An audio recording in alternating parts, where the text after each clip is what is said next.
नमस्कार मंडळी, स्नेहरंग यूट्यूब चॅनेलमध्ये मी स्नेहा पराडकर तुमचं खूप खूप स्वागत करत आहे। आपला प्रजासत्ताक दिन आता जवळच आलेला आहे, रिपब्लिक डे, आणि आपण त्याच्यासाठी एक तिरंगी बर्फी करून दाखवणार आहोत। तर आपण रेसिपीला सुरुवात करूया। आपण अर्धी वाटी साजूक तूप घेतलेलं आहे, अर्धी वाटी मैदा घेतलाय मी, आणि तो आपण याच्यात मस्त परतून काढायचा आहे। मंद याच्यावर आपल्याला हा व्यवस्थित तुपावर परतायचा आहे। 5 मिनिटं आपण तुपावर छान मैदा परतून काढलाय व्यवस्थित असा।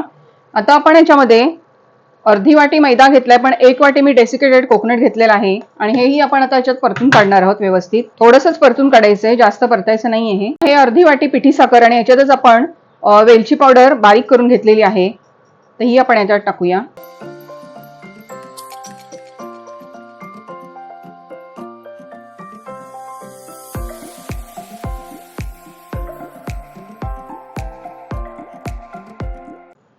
आपण यात अर्धी वाटी मिल्क पावडर घालतोय, घट्टपणा व्हायला। याचा छान गोळा करून घ्यायचा आता। याला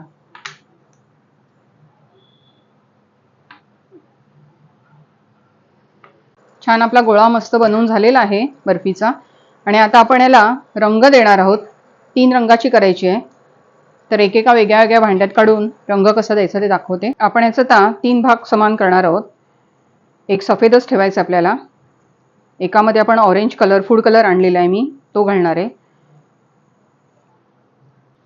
लिक्विड फॉर्म मध्ये असतात, पावडर मध्ये पण असतात। आपण बटर पेपर लावलाय ट्रे मध्ये, आणि आपण आता अरेंज करूया छानपैकी। आधी आपण ऑरेंज कलर घेतोय,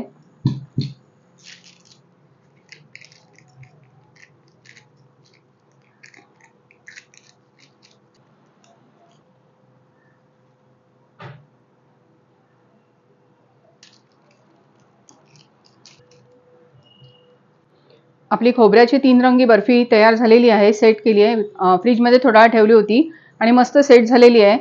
सफेद रंगासाठी थोडासा मी खोबऱ्याचा किस भुरभुरलाय, की रंग जरा छान सफेद दिसावा म्हणून। आणि आता आपण ते छान अरेंज करून घेऊया।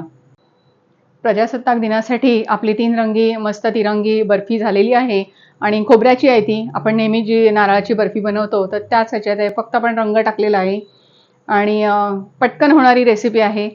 तर रेसिपी आवडली तर लाईक करा, शेअर करा, सबस्क्राईब करा, आणि येणाऱ्या प्रजासत्ताक दिनाच्या तुम्हा सर्वांना खूप खूप शुभेच्छा। धन्यवाद।